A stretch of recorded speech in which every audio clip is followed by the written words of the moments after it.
Hello students, this is Raj and welcome to Chalak study YouTube channel. Students, आज से हम जैसा कि मैंने कहा था कि आज से हम अपना बाल विकास एवं शिक्षण शास्त्र का सीरीज़ यहाँ पर स्टार्ट कर रहे हैं। यहाँ पर हम अपने CDP का यानी कि चाइल्ड डेवलपमेंट एंड पेडागोजी का ये क्लास आज से हम स्टार्ट कर रहे हैं। आज हमारी पहली क्लास है और आज के क्लास में हम कवर करने वाले हैं फर्स्ट टॉपिक, जिसका नाम है विकास की अवधारणा एवं इसका अधिगम से संबंध, यानी कि concept of development and it's relationship with learning. ठीक है, तो आज के इस क्लास में हम ये टॉपिक कवर करेंगे। और इसको स्टार्ट करने से पहले मैं अपने स्टूडेंट्स को ये बता दूं कि स्टूडेंट्स, आप CDP में जो भी चैप्टर पढ़ते हैं, खासकर मैं हिंदी मीडियम वाले स्टूडेंट्स को कहना चाहूँगा कि आप जो भी चीज़ें पढ़ेंगे उनको आप बाईलिंगुअल पढ़ने या समझने की कोशिश करेंगे। ठीक है, क्योंकि एग्ज़ाम्स में जो भी क्वेश्चन आते हैं तो क्वेश्चन क्या होता है कि वो असल में इंग्लिश में बनाए जाते हैं। ये जितने भी टर्म्स हैं ये CDP के, वो इंग्लिश में बनाए जाते हैं और हिंदी में जो क्वेश्चन रहता है वो उसका रूपांतरण रहता है, यानी कि इंग्लिश का ट्रांसलेशन रहता है। तो कई बार हिंदी के जो प्रश्न रहते हैं उनमें कई बार समझने में दिक्कत आती है, यानी कि इंग्लिश में उसका मीनिंग कुछ और होता है और हिंदी में उसको कुछ अलग तरीके से उसको ट्रांसलेट हो करके वो कुछ अलग समझ में आता है। इसलिए आप लोग जब भी क्वेश्चन सॉल्व करेंगे एग्ज़ाम्स में तो हिंदी भाषा में जो क्वेश्चन देखेंगे CDP के, उसको इंग्लिश में भी एक बार ज़रूर पढ़ लिया करिएगा, क्योंकि इंग्लिश में कई क्वेश्चंस के मीनिंग अलग होते हैं और हिंदी में उसके कई मीनिंग्स बदल जाते हैं। ठीक है, आई होप आप मेरी बातों को समझ रहे होंगे। तो आइए हम अपना क्लास यहाँ पर स्टार्ट करते हैं।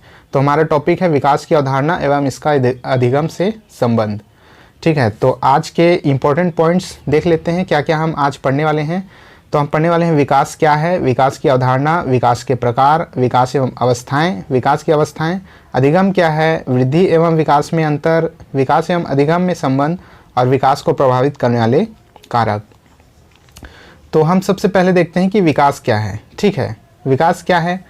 तो स्टूडेंट्स, विकास क्या है। विकास एक तरह की प्रगति या उन्नति होती है, यानी किसी भी चीज़ में जो प्रगति होती है, जो उसका तरक्की करना है, यानी कि कोई भी चीज़ जो तरक्की की ओर आगे बढ़ता है या तरक्की में उसकी जो बढ़ोतरी होती है वो विकास कहलाता है। तो डेवलपमेंट क्या है, किसी भी चीज़ की प्रगति या उन्नति को हम डेवलपमेंट कह सकते हैं। ठीक है, इसके बाद हम देखते हैं कि विकास की अवधारणा है ना। विकास की अवधारणा यानी कि कॉन्सेप्ट ऑफ डेवलपमेंट। तो कॉन्सेप्ट ऑफ डेवलपमेंट हम देखते हैं यहाँ पर कि विकास एक निरंतर चलने वाली प्रक्रिया है।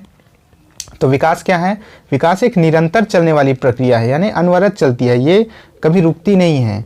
यानी एक बार जब व्यक्ति का जन्म हो जाता है, बल्कि जन्म नहीं होता बल्कि जन्म से पहले जो उसके गर्भावस्था में जब गर्भधारण होता है, उसमें जब एक व्यक्ति की उपस्थिति वहाँ पर हो जाती है, वहाँ से लेकर के जब उस इंडिविजुअल की जब तक मृत्यु नहीं हो जाती तब तक उसका विकास का क्रम जो है चलते रहता है। ठीक है, नेक्स्ट है विकास एक ऐसा परिवर्तन है जो जन्म से मृत्यु तक चलता है। जैसे कि मैंने बताया विकास क्या है, व्यक्ति का जन्म होने से लेकर के मृत्यु तक उसका विकास का क्रम चलता रहता है। विकास की गति घट बढ़ सकती है पर रुक नहीं सकती, यानी कि विकास की गति जो है अलग अलग अवस्थाओं में अलग अलग गति से विकास होता है। जैसे बचपन में अलग होता है, फिर उससे बड़े होने पर अलग गति से विकास होता है ना। गति उसकी घटती बढ़ती रहती है लेकिन रुकती कभी नहीं है।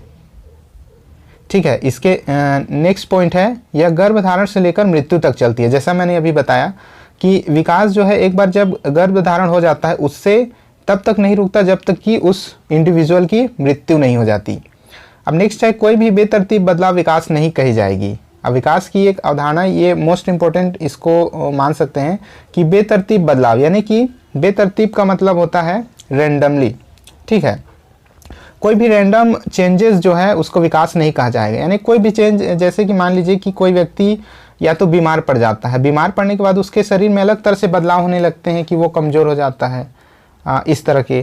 तो किसी तरह की भी बदलाव को विकास नहीं कहा जाएगा। अब कोई व्यक्ति अगर बीमार पड़ जाता है तो उसको विकास तो नहीं कहेंगे, है ना। इसी तरह से कोई भी रैंडम चेंजेस विकास नहीं कहलाएगी। अब है विकास के प्रकार। विकास कौन कौन से प्रकार के होते हैं। पहला शारीरिक विकास। तो जैसे कि नाम से आपको पता चल रहा है ये फिजिकल डेवलपमेंट, ये शरीर से संबंधित है। व्यक्ति के शरीर का जो विकास होता है बचपन में, जब वो पैदा होता है तो उसके हाथ पैर छोटे होते हैं, फिर धीरे धीरे उसके हाथ पैर भी बढ़ने लगते हैं, उसका शरीर बढ़ने लगता है। ठीक है, तो इस तरह का जो शारीरिक विकास है वो शारीरिक विकास के अंडर आएगा, शरीर का विकास जो है। फिर है सामाजिक विकास। अब सामाजिक विकास में क्या आएगा, कोई व्यक्ति अपने जो सामाजिक रीति रिवाजों और सामाजिक बंधनों का जो विकास होता है, यानी कहने का मतलब है कि एक समाज से रिलेटेड व्यक्ति का जो विकास होता है वो समाज में किस तरह रिएक्ट करता है ना, वो समाज से किस तरह इंटरेक्ट करता है। तो इस तरह का विकास व्यक्ति के सामाजिक विकास यानी कि सोशल डेवलपमेंट के अंडर आएंगे। फिर उसके बाद है संज्ञानात्मक विकास।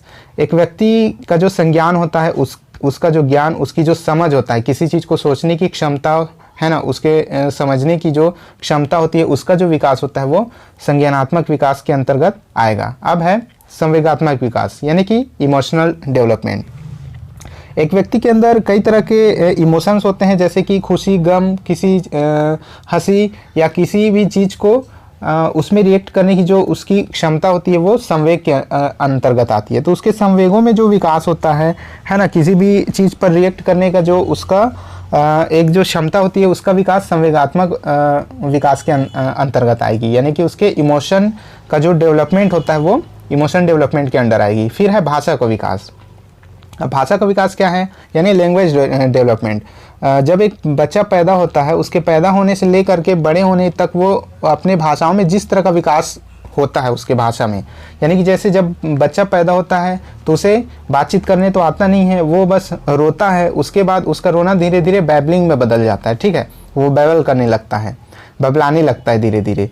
फिर उसके बाद जब वो थोड़ा और बड़ा होता है तो एक अक्षर को बोलना शुरू करता है, फिर उसके बाद एक शब्द को, उसके बाद दो शब्दों को ऐसे कर करके वो पूरी तरह से बोलना सीख जाता है, तो वो उसका भाषा विकास कहलाएगा। फिर है नैतिक विकास। अब नैतिक विकास क्या है, यानी कि मॉरल डेवलपमेंट। तो एक व्यक्ति का मॉरल डेवलपमेंट कैसे होता है, यानी कि वो जैसे जैसे अपने समाज से इंटरेक्ट करने लगता है ना, उसका किसी बालक का प्राथमिक समाज क्या होता है, उसका परिवार ही उसका प्रथम समाज होता है, यानी परिवार समाज का एक छोटा रूप है, ठीक है। फिर वो जब अपने परिवार से बाहर निकलता है, फिर अपने आसपास के मोहल्लों से वो इंटरेक्ट करता है, अपने स्कूलों में किस तरह से वो इंटरेक्ट करता है, तो वहाँ पर जब वो इंटरेक्ट करता है तो उसका एक मॉरल उसका डेवलप होने लगता है, यानी कि वो अपनी नैतिकता को समझने लगता है। जैसे चोरी नहीं करना, चोरी करना बुरी बात होती है, झूठ नहीं बोलना है ना, किसी से झगड़ा नहीं करना है, तो धीरे धीरे वो नैतिक गुणों को भी सीखने लगता है। तो यही होता है उसका नैतिक विकास। अब आगे बढ़ते हैं, यहाँ पर दिया हुआ है विकास की अवस्थाएं। अब विकास की क्या क्या अवस्थाएं होती है आइए देखते हैं। अब पहला है गर्भावस्था। गर्भावस्था ने आप समझ गए कि जब एक इंडिविजुअल का जो गर्भाधान होता है तो वो लगभग कितने समय का होता है, 9 महीने का होता है, यानी उसके गर्भावस्था कितने समय का होता है, वो अपने माँ के पेट के अंदर लगभग 9 महीने तक रहता है, ठीक है। उसके बाद आता है शैशवावस्था। शैशवावस्था क्या है, जन्म से लेकर के 2 वर्ष, यानी इन्फेंसी जो पीरियड है वो उसके जन्म होने से 2 वर्ष तक के पीरियड को इन्फेंसी पीरियड माना गया है। फिर है बाल्यावस्था। बाल्यावस्था जो चाइल्डहुड का पीरियड है वो 2 से 12 वर्ष तक माना गया है। अब बाल्यावस्था को भी 2 भागों में विभाजित किया जाता है। पहला है पूर्व बाल्यावस्था, है ना, पहला पूर्व बाल्यावस्था होता है, उसके बाद होता है उत्तर बाल्यावस्था, ठीक है। अब पूर्व बाल्यावस्था को 2 से 6 वर्ष तक माना जाता है। अब उत्तर बाल्यावस्था को मान लीजिए 7 से 12 वर्ष तक इसे माना जाता है, ठीक है। इसके बाद आता है किशोरावस्था। अब किशोरावस्था यानी एडोलेसेंस जो है वो 13 से 19 वर्ष तक इसकी आयु चलती रहती है, ठीक है। तो ये होता है विकास की अवस्थाएं। अब स्टूडेंट्स यहाँ पर इन अवस्थाओं की कुछ विशेषताएं यहाँ पर बताई गई हैं, जैसे कि शैशवावस्था। अब शैशवावस्था में जब बालक जन्म से जब 2 वर्ष तक का होता है तो वो सेंस बेस्ड होता है, यानी कि वो अपने सेंसेस से, अपने हाथ पैरों से, अपने मुंह से चीज़ों को महसूस करने की कोशिश करता है। जैसे कि एक छोटा बालक वस्तुओं को अपने मुंह में डालने की कोशिश करता है, उसको मुंह में डाल करके महसूस करता है, उसको टच करता है, तो इस तरह से वो सेंस बेस्ड होता है। इसके बाद आती है बाल्यावस्था की बारी। तो जो अर्ली चाइल्डहुड होता है, यानी कि प्रारंभिक बाल्यावस्था होता है, जो कि 2 से 6 वर्ष तक का होता है, तो इस अवस्था को टॉय एज कहा जाता है, यानी कि वो खिलौनों से खेलने की उसकी उम्र होती है, इसलिए इसे टॉय एज कहा जाता है। इसके अलावा इसे ईगोसेंट्रिक एज भी कहते हैं, यानी कि इस एज में बालक जो है ईगोसेंट्रिक होता है, यानी कि वो सिर्फ अपने बारे में सोचता है, ठीक है। तो इसके बाद आता है लेटर चाइल्डहुड, जो कि 6 से 12 वर्ष की अवस्था होती है।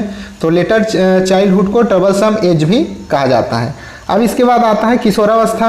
अब किशोरावस्था जो कि 13 से 19 वर्ष की आयु को कहा जाता है। तो किशोरावस्था को एरिक एरिक्सन ने आइडेंटिटी क्राइसिस की अवस्था कहा है, यानी कि बालक जो है समाज में अपना अस्तित्व ढूंढने की कोशिश करता है, अपनी एक आइडेंटिटी खोजने की कोशिश करता है। इसके अलावा स्टैनली हॉल ने इसे स्ट्रेस एंड स्टॉर्म की अवस्था का है, यानी कि तूफान एवं तनाव की अवस्था का है। तो इस एज में क्या होता है कि बालक जो है उसमें कई तरह की स्थितियों को लेकर एक तनाव रहता है, वो बहुत सारी चीज़ों को अपने नज़रिए से देखने की कोशिश करता है, जिससे उसके मन में तनाव सा भरा होता है। ठीक है, अब हमारा नेक्स्ट पॉइंट है अधिगम क्या है। ठीक है, तो अधिगम क्या है, यहाँ पर रिली एंड रेलिक्स जो एक मनोवैज्ञानिक हैं, रिली और रेलिक्स हैं, तो उन्होंने क्या कहा है अधिगम के बारे में कि अभ्यास तथा अनुभूति से व्यवहार में धारण योग्य परिवर्तन को अधिगम कहा जाता है। यानी कि अभ्यास जो प्रैक्टिस होता है और जो अनुभूति होती है ना, तो उससे व्यवहार में धारण योग्य परिवर्तन जो होता है उसे ही अधिगम कहा जाता है। अब धारण योग्य परिवर्तन क्या है? ठीक है, धारण योग्य परिवर्तन तो पता होगा चेंजेस, ठीक है, लेकिन ये धारण योग्य परिवर्तन क्या है? तो ऐसे चेंजेस जो कि हमेशा के लिए है ना, हमेशा के लिए स्टेबल रहते हैं, स्टेबल चेंजेस जो होते हैं उनको धारण योग्य परिवर्तन कहते हैं, जो कि माइंड में लंबे समय तक या हमेशा के लिए वो स्टेबल रहते हैं। तो ऐसे परिवर्तन जो कि माइंड में हमेशा के लिए स्थापित होते हैं या लंबे समय के लिए वो धारित हो जाते हैं, उसको अधिगम कहा जाता है। तो अधिगम को व्यवहार में परिवर्तन कहा जाता है। तो अधिगम क्या है? व्यवहार में परिवर्तन को ही अधिगम कहा जाता है। इसके अलावा व्यवहार में परिवर्तन अभ्यास या अनुभूति के फलस्वरूप होता है, यानी कि जो हम प्रैक्टिस करते हैं, अभ्यास करते हैं और जो अनुभूति करते हैं, यानी कि जो भी अनुभव करते हैं, हम किसी चीज़ को महसूस करते हैं, उससे जो व्यवहार में परिवर्तन होता है वही अधिगम होता है। ठीक है, तो व्यवहार में अपेक्षाकृत स्थायी परिवर्तन होता है। अब नेक्स्ट है ये कि व्यवहार में अपेक्षाकृत स्थायी परिवर्तन होता है, यानी कि ऐसा वैसा परिवर्तन नहीं बल्कि एक स्थायी परिवर्तन को ही अधिगम कहा जाएगा। ठीक है, अब आगे बढ़ जाते हैं। तो आगे हमारा नेक्स्ट टॉपिक है वृद्धि तथा विकास में अंतर। अब हम देखते हैं वृद्धि, आप लोगों ने सुना होगा वृद्धि यानी कि ग्रोथ और है विकास यानी कि डेवलपमेंट। तो वृद्धि और विकास सुनने में लगभग एक जैसे लगते हैं, वृद्धि होना और विकास होना, लेकिन इनमें कुछ थोड़ा सा अंतर है। जैसे कि वृद्धि का संबंध जो है शारीरिक तौर पर होता है। वृद्धि क्या होता है? शारीरिक तौर पर होता है, यानी कि शरीर का जो विकास होता है, जो परिमाणिक होता है, यानी कि क्वांटिटेटिव होता है, उसको क्या कहते हैं? वृद्धि कहते हैं। जैसे कि शरीर का बढ़ना, शरीर की ऊंचाई का बढ़ना, उसका वजन का बढ़ना, ये सब वृद्धि के अंडर आएंगे। अब फिर है डेवलपमेंट। डेवलपमेंट में क्या होता है कि वो शारीरिक, संज्ञानात्मक, भाषाई या संवेगात्मक या फिर सामाजिक विकास से संबंधित होता है। ये विकास किससे संबंधित है? शारीरिक विकास, संज्ञानात्मक विकास, भाषाई, ये सभी विकासों से संबंधित है। कौन? हमारा विकास यानी कि डेवलपमेंट। अब है वृद्धि परिमाणात्मक होता है, यानी कि क्वांटिटेटिव होता है, उसकी क्वांटिटी पता की जा सकती है। जैसे कि किसी का ऊंचाई का बढ़ना, तो हम कह सकते हैं कि उसकी ऊंचाई 2 सेंटीमीटर बढ़ गई है ना, 4 सेंटीमीटर बढ़ गई, ये कह सकते हैं।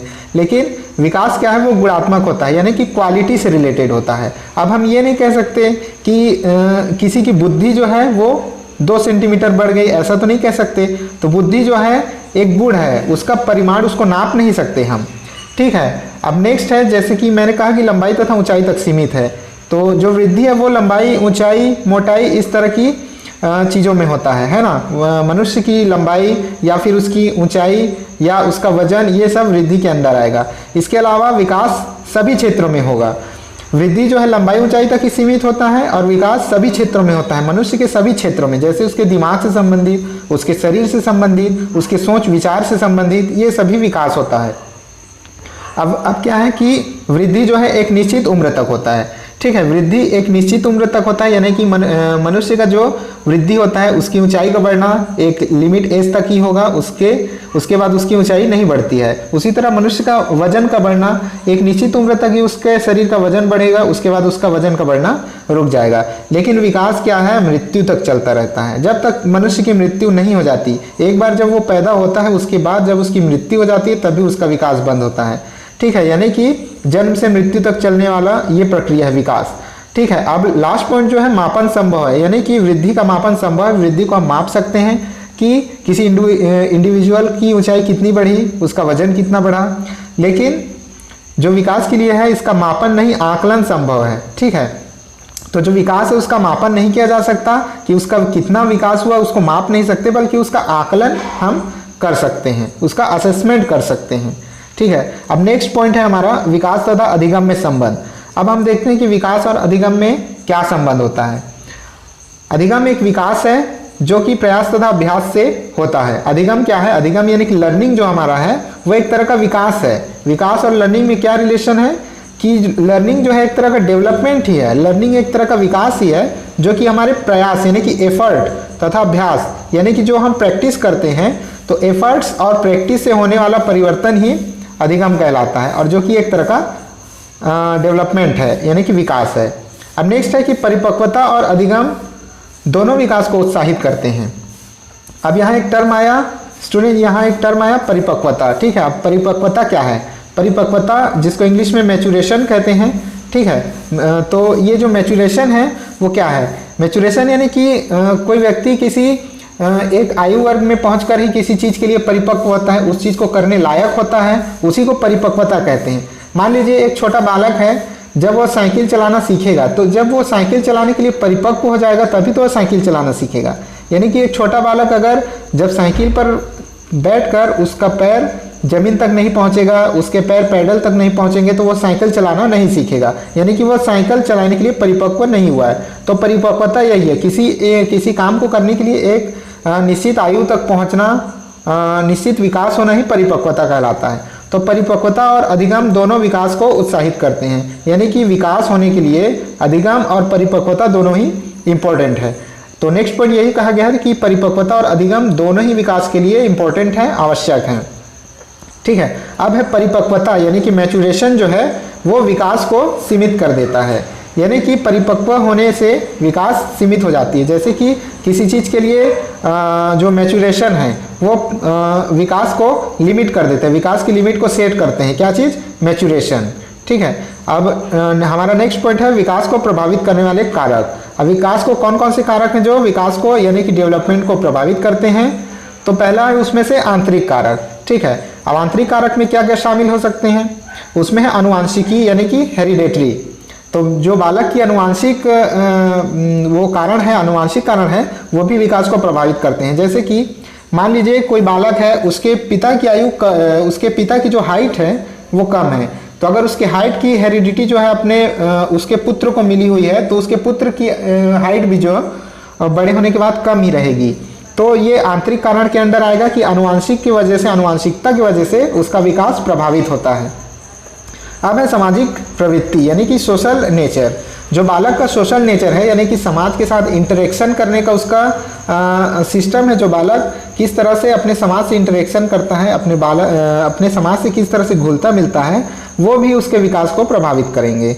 अब नेक्स्ट है बौद्धिक घटक। एक बालक का बुद्धि जितना तेज होगा, जितना कम होगा, उसका विकास उतना अच्छा से नहीं हो पाएगा, लेकिन एक सामान्य बुद्धि वाला या फिर एक तेज बुद्धि वाले बालक का विकास बहुत अच्छे से होगा। तो वो उसका इंटेलिजेंट फैक्टर जो है उसके विकास को प्रभावित करता है। अब है सांवेगिक घटक यानी कि इमोशनल फैक्टर।